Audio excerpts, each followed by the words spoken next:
स्वागत है आपका राज्यसभा टीवी के खास कार्यक्रम ग्राउंड रिपोर्ट में। हम लोग हैं आज मरुस्थलीय प्रदेश राजस्थान में।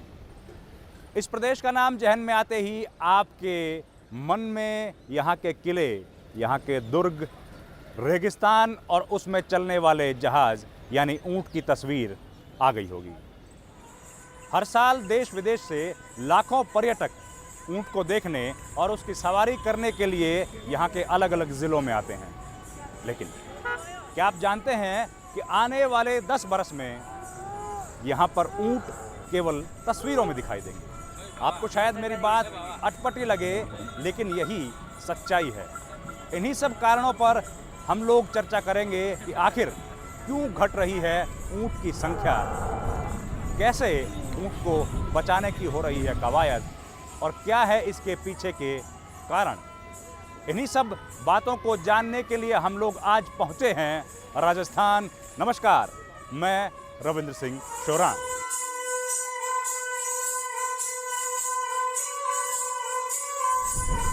अरावली पहाड़ियों के पश्चिम किनारे पर इस विशाल धार मरुस्थल में सुबह के करीब 8:30 बज रहे हैं। सुरजाराम खुले आसमान के नीचे अपने दोस्तों के साथ नाश्ते के बाद अब काम पर जाने की तैयारी में है। रोजमर्रे से अलग आज उनको काम के लिए थोड़ी देर हो जाएगी। 78 बरस की उम्र में सुरजाराम वही काम कर रहे हैं जो उन्होंने अपने पिता से 10 साल की उम्र में सीखना शुरू किया था। जी हाँ, ऊँटों की देखभाल का काम, जिसके सहारे आज तक उनकी रोजी रोटी चल रही है। पहली तो घना ही था, बीजो हमें तो रिया है 50-60 ऊँट रिया मारे कड़े तो। हाँ, पहले कितना था? पहली तो घना ही था, 200 ऊँट था। 10,000? हाँ, हमारा गांव में 10,000 ऊँट था। अब हमें 700-800 ऊँट है। तो सरकार क्या कर रही है? कोई नहीं कर रही है सरकार, तो रोवा दो, फोटो दाने पे ले लो फटो तो। सुरजाराम की तरह उनके बचपन के दोस्त प्रताप राम ने भी अपना जीवन रेगिस्तान का जहाज कहलाने वाले ऊँटों की सेवा के नाम कर दिया। और उन्होंने ही क्यों, उनके खानदान में कितनी ही पीढ़ियों ने अपनी जिंदगी ऊँटों को पालते और जंगल में चराते हुए गुजार दी।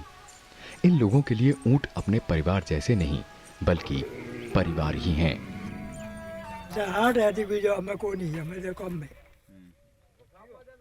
कमाई? कोई कमाई को नहीं। पहले तो ऊँट बकता, हमें बकते ही नहीं। तो अब कम क्यों हो गए ऊँट? हमें कब तो सराव वाला को नहीं। अब ऊँट के भोजन के लिए जाने का वक्त हो गया है, इसलिए ऊँट उत्साहित है। सुरजाराम समेत उनके 3 दोस्तों के पास करीब 80 ऊँट हैं। इन्हीं ऊँटों की देखभाल के लिए इन लोगों ने अपना सारा जीवन लगा दिया। लेकिन अब नई पीढ़ी इस काम को करने के लिए तैयार नहीं है। इनके गांव में करीब 25 बरस पहले तक 10,000 ऊँट थे। खुद सुरजाराम ही करीब 300 ऊँट रखते थे। अब इनकी संख्या घटकर पूरे गांव में 800 से भी कम रह गई है। कितने ऊँट थे, अब कितने ऊँट है, क्या नुकसान है? ऊँट पहले ऊँट 50-60 ऊँट था ना, अबे कई 30-40 ऊँट रह गया। क्यों घट गए? क्यों घट गया? तो पैदा नहीं मिले दी अने हिसाब दिन, अबे फासला सो रहे नहीं जो कोई नहीं करे। आजकल सब पे हाथ में आवे तो सब मतलब राग ऊँट ही रागे सब कुछ कर ले। मैं देखो पे हाथ में नहीं आ, जो क्या करे भाई, पेड़ तो रोटी मांगे ना, आई अभी रोटी तो खादी न होगम अना हिसाब दी। अबे 2 साल में ऊँट सब खत्म हुए। क्यों? तब राके कौन ने सरावो कटे समाचार है तो दिखे दावे कि जंगल में आवा दे नहीं सरकार वाले के, वो मारो साने बटे यो करो, साने बटे यो करो, किन क्या करो। ऊँट के प्रति इनके प्रेम से ही इस बात को समझा जा सकता है कि ये लोग ऊँट की बीमारी की हालत का अंदाजा उसके व्यवहार से ही लगा लेते हैं।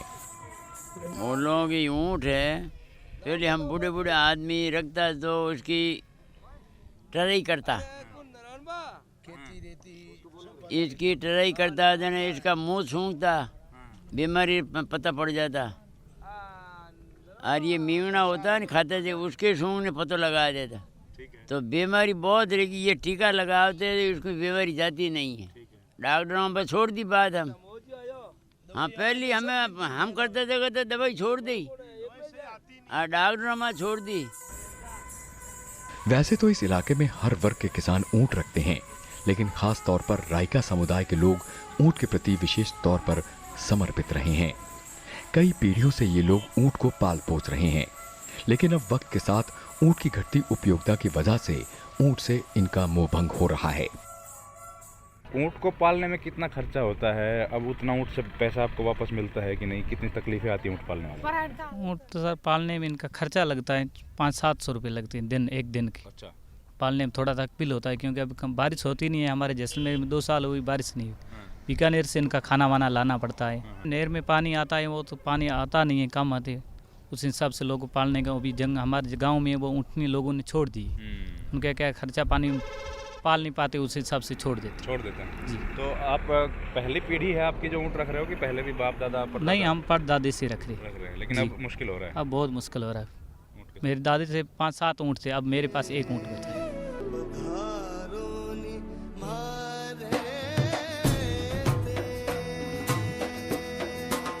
राजस्थान में पर्यटन के लिहाज से भी ऊंट का बेहद महत्वपूर्ण योगदान है। लोग दूर दराज के इलाकों से ऊंट की सवारी करने या ऊंट को देखने के लिए जैसलमेर या दूसरे जिलों में आते रहते हैं, जिसके कारण इस क्षेत्र की अर्थव्यवस्था में इनकी भूमिका काफी अहम है। लेकिन समय के साथ धीरे धीरे अब इनके लिए भी पहले जैसी बात नहीं रह गई है। पर्यटन के लिहाज से भी ऊंट पर मंडरा रहा संकट काफी परेशान करने वाला है।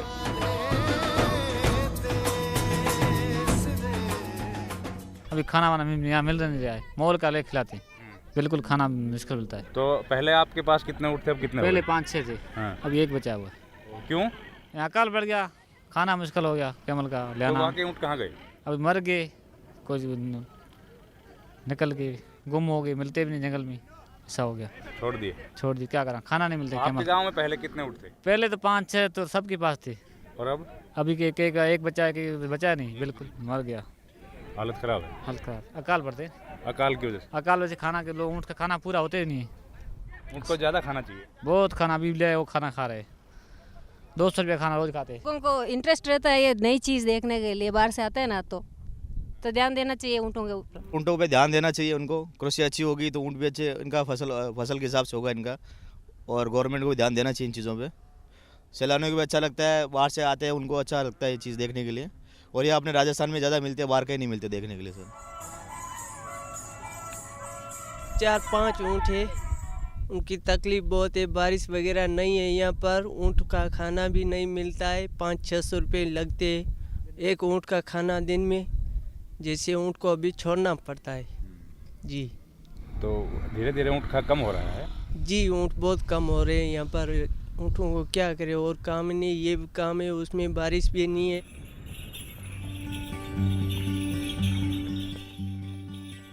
एक जमाने में राजस्थान की शान कहे जाने वाले प्रसिद्ध पुष्कर ऊंट मेले में हर साल ऊंट की स्थिति में काफी बदलाव हुआ है। साल 2014 में राजस्थान के राज्य पशु घोषित किए जा चुके ऊंट की बिक्री पर पशुपालन विभाग ने कई तरह की बंदिशें लगा दी हैं। ऐसे में अब ऊंट राजस्थान से बाहरी राज्यों में नहीं जा सकता है। इसका असर पुष्कर मेले में राजस्थान के पश्चिमी जिलों से ऊंट बेचने आए ऊंट पालकों की व्यथाओं के तौर पर सुनने को मिल रहा है। पैसा लगाओ कहना अबे बिके नहीं, एक अब अटल आया तो अटल अब ये पड़तरा जंगल आया, सब कर दिया बंद, हमारे चरावना कटरिया घरे भी है तो उठे पड़तरी जमी रही नहीं, वे बंद कर दी। तो और माते तुझो कहीं करो क्या, तो 5 रुपया कोई न कोई, और माते रो जी को कोई लोन कराओ पास, क्या कोई थोड़ी हेल्प कराओ सरकारों, कोई पगार बीजी खुलाओ, तो ऊँट रहा बीजो ऊँट रहा कोई नहीं मारने, तो यूँ नहीं बेचो तो होना छोड़ दे, मर जाइए। तो ये उम्मीद है कि एक तो ऊँट वाला के मतलब महीने की मंथली पेंशन, मतलब जितने ऊँट है ऊँट के हिसाब से पेंशन आना चाहिए, ठीक है। मेन ये सरकारी हॉस्पिटल लगड़ा है गांव जगह जगह, तो उनसे वो दवाई देता है, वो कोई मतलब ही नहीं है, वो तो उसकी तिनका वो गवर्नमेंट सर्वेंट, वो कंपाउंडर है, वो छोटे मोटे डॉक्टर है, तो वो हमारे को तो कोई सुविधा नहीं देता है।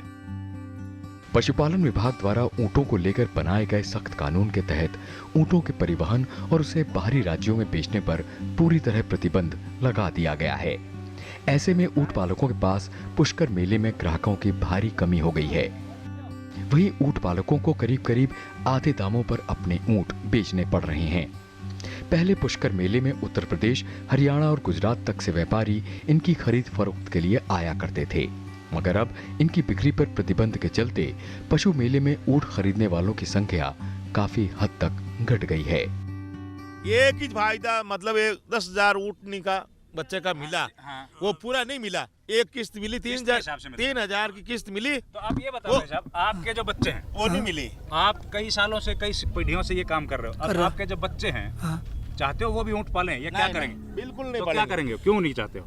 क्यों नहीं चाहते? अरे मिलता नहीं। अब मेले में आया है 10 साल का ऊँट का 10,000 रुपया नहीं मिलता है, कीमत नहीं है। नहीं है, आवादानी बहुत कम है। तो क्या आपके बच्चों क्या चाहते? क्या पढ़ाई करे, पढ़ाई करो, पढ़ लिख के आपके करेगा। पढ़ाई करावनी साहब आते कोनी पया नहीं आवे, पया लगाए ने पढ़ावनी पढ़ाई करावनी। कठिन काम है ऊँट पालना, बहुत कठिन पाल है। अगली पीढ़ी कर पाएगी ये काम? नहीं कर पाएगी।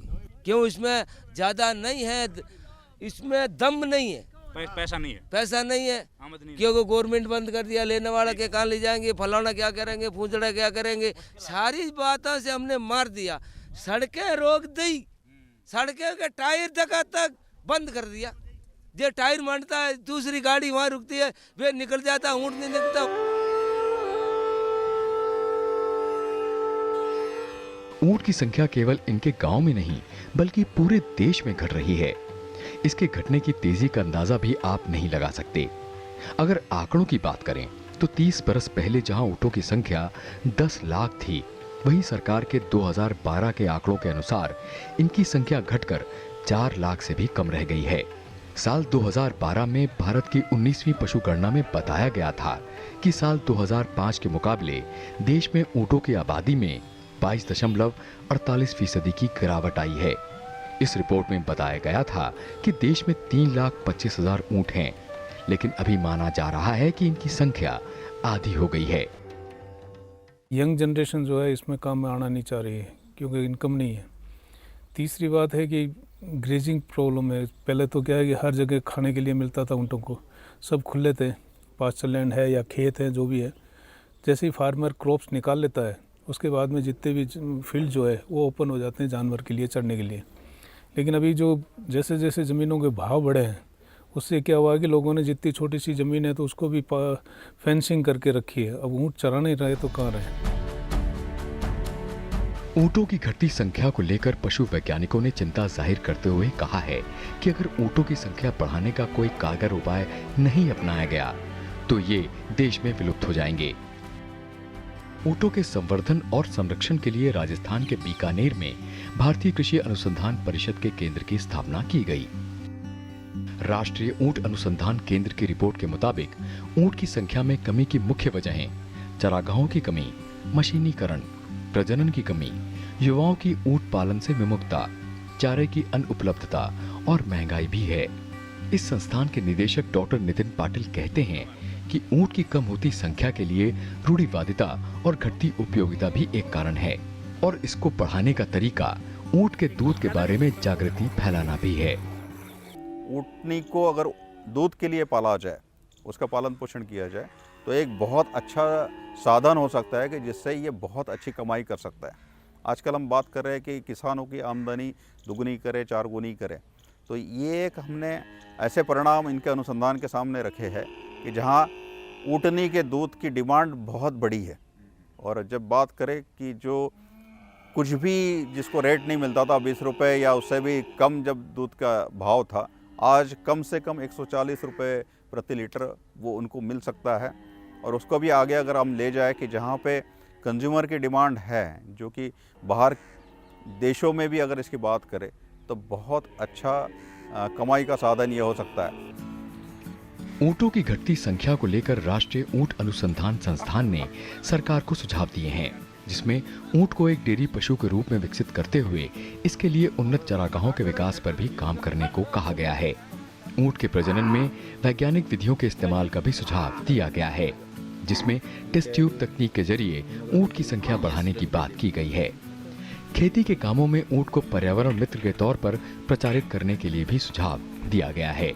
इसमें यह भी बताया गया है कि ट्रैक्टर और मशीन से खेत में फसल और पौधों के लिए लाभकारी जीव जंतु मर जाते हैं, ऐसे में ऊंट का इस्तेमाल लाभकारी साबित होगा। 3 दशक पहले जो हमारे पास, हम पूरे विश्व में तीसरे नंबर पे थे, जहाँ पे हमारे पास 10 लाख ऊँटों की संख्या उपलब्ध थी।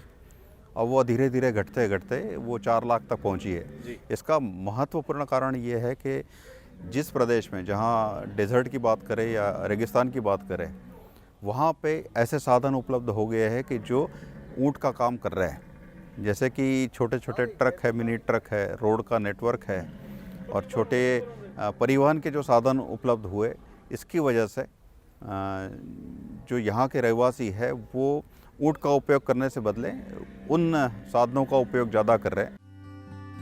ऊँटों की घटती संख्या को लेकर चिंतित राजस्थान सरकार ने उनकी संख्या को बढ़ाने के लिए ऊँट विकास योजना की शुरुआत की है। इसके अंतर्गत हर ऊँटनी के प्रसव पर ऊँट पालक को 10,000 रुपए की अनुदान राशि दी जाती है। इस योजना का लाभ उठाने के लिए ऊँट पालक को नजदीकी पशु चिकित्सालय में ऊँटनी का रजिस्ट्रेशन कराना होता है। देश की 80% ऊँटों की आबादी राजस्थान में है।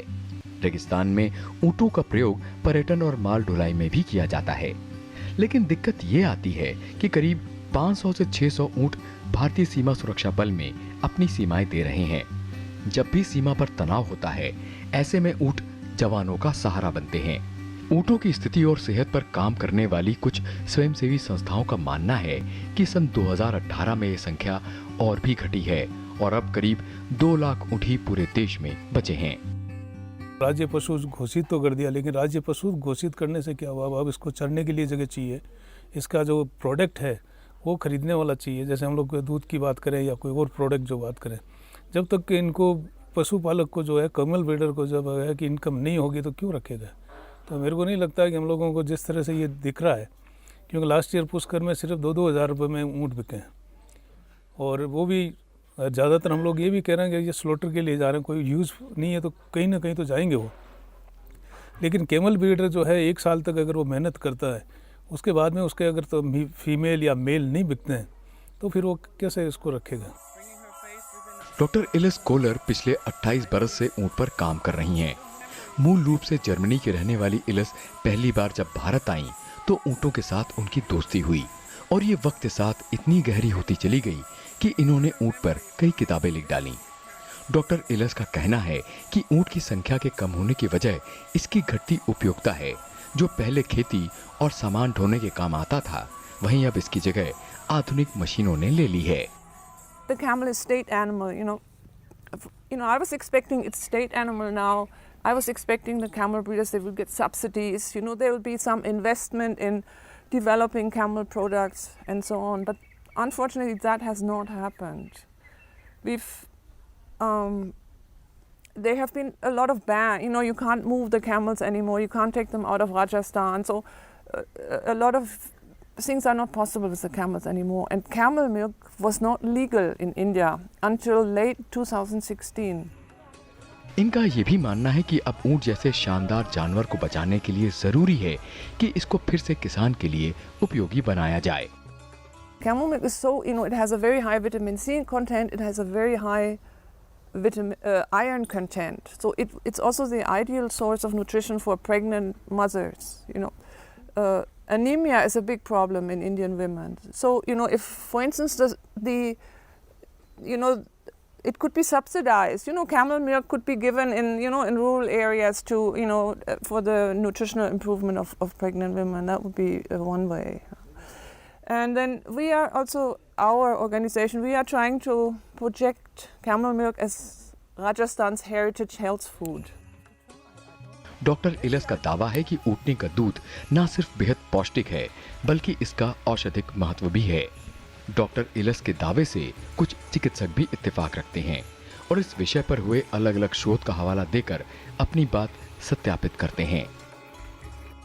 कैमल का दूध जो है उसका प्रभाव, एक बेहतर प्रभाव बच्चों पे पड़ सकता है, खासकर कि ऐसे बच्चे जिनको ऑटिज्म स्पेक्ट्रम डिसऑर्डर है। इसके बारे में बातचीत हो रही है। इंटरनेशनल स्फीयर में इसके बारे में बातचीत काफ़ी समय से होती रही है। ऐसे बच्चों को जब कैमल का दूध दिया गया और फिर कुछ खास स्केल लगा के, एक खास स्केल जिसको हम ऑटिज्म स्पेक्ट्रम में इस्तेमाल करते हैं जिसका नाम CARS है, कार स्केल, उसको जब लगा के ऐसे बच्चे जिनको कैमल का दूध दिया गया और फिर ऐसे बच्चे जिनको गाय का दूध दिया गया, उनकी जब आउटकम्स को देखा गया तो ये पाया गया कि ऑटिज़म की जो तीव्रता है और उसकी जो क्षति थी वो उसका प्रभाव जो है ऐसे बच्चे जो कैमल का दूध पी रहे थे उन पे कम था। तो इसको हमने स्टडी करने की कोशिश की और उन स्टडीज़ में भी ये पाया गया है कि शायद कैमल के दूध में कुछ ऐसे लैक्टोग्लोबुलिन्स हैं जो कि एक जिसकी समानता इंसान के दूध से ज़्यादा है। कैमल मिल्क आयुर्वेद में उसका उल्लेख है। 8 प्रकार के मिल्क होते हैं कि जो उपचार के लिए, पीने के लिए इस्तेमाल किया जा सकता है। तो उसमें कैमल मिल्क, जिसको उष्ट कहा है आयुर्वेद में, उसका भी उल्लेख है और वो मानसिक सेहत के लिए, मनोबल के लिए और मानसिक विकारों में, जिसमें उन्माद कहा है, उसमें उसका चिकित्सा के रूप में और खान पान के रूप में उसका आयुर्वेद के पुराने ग्रंथों में उसका उल्लिखित किया है। कैमल मिल्क जो कि उष्ण गुण का है, पचने में हल्का है, लघु है, इसीलिए वो तम गुण कम करता है, इसीलिए उसको लेना चाहिए। चिकित्सक यूज़ करते हैं, संशोधन पे, शास्त्रीय कसौटी पे उसको नाप के करना, ये काम अभी हो रहा है। ये संस्थान ऊंट के संरक्षण के साथ साथ अब इसे अधिक उपयोगी बनाने की दिशा में भी काम कर रहे हैं। इस संस्था में ऊँटनी के दूध से तैयार कुल्फी, खीर के अलावा कई और पदार्थ बनाए जा रहे हैं जो व्यक्ति की सेहत के साथ साथ इस जानवर की सेहत के लिए भी स्वास्थ्यवर्धक हैं। अलग अलग कंपनी और अलग अलग जानवर के दूध से बने कुल्फ़ी और आइसक्रीम्स आपने ज़िंदगी में बहुत खाया होगा, जो कि आपकी सेहत के लिए अच्छा है। लेकिन ऊँट के दूध से बने कुल्फ़ी और आइसक्रीम का जायका थोड़ा अलग है, क्योंकि इसका स्वाद तो आप लेंगे लेकिन इससे सेहत ऊँट पालकों की और ऊँटों की बनेगी। जानकारों का मानना है कि अगर रेगिस्तान के इस डूबते हुए जहाज़ को बचाना है तो उसके लिए ज़रूरी है कि ऊँट के दूध से बने उत्पादों का ज़्यादा से ज़्यादा बिक्री हो और ऊँट के दूध की जानकारी ज़्यादा लोगों तक पहुँचाई जाए, ताकि ऊँट पालकों को इससे कुछ पैसा आना शुरू हो। जिस तरह बाघ को बचाने के लिए सरकार और समाज साथ आए थे, वैसे ही आज जरूरत है कि ऊँट के लिए भी सब एक साथ खड़े हों। देखा आपने किस तरीके से रेगिस्तान का जहाज़ कहे जाने वाले ऊँट पर संकट मंडरा रहा है और तेज़ गति से जहाज़ डूब रहा है। इसको बचाने के लिए सरकार, प्रशासन और कई स्वयंसेवी संस्थाएं अपना काम कर रही हैं, लेकिन ज़रूरत है आपके सहयोग की भी, ताकि इस पशु को बचाया जा सके और रेगिस्तान में दोबारा से जहाज़ अपनी तेज़ गति से चल सके। फिलहाल मुझे मेरे कैमरा सहयोगी DK पांडे और दिलीप कुमार मैती के साथ दीजिए इजाज़त। आप देखते रहिए राज्यसभा TV।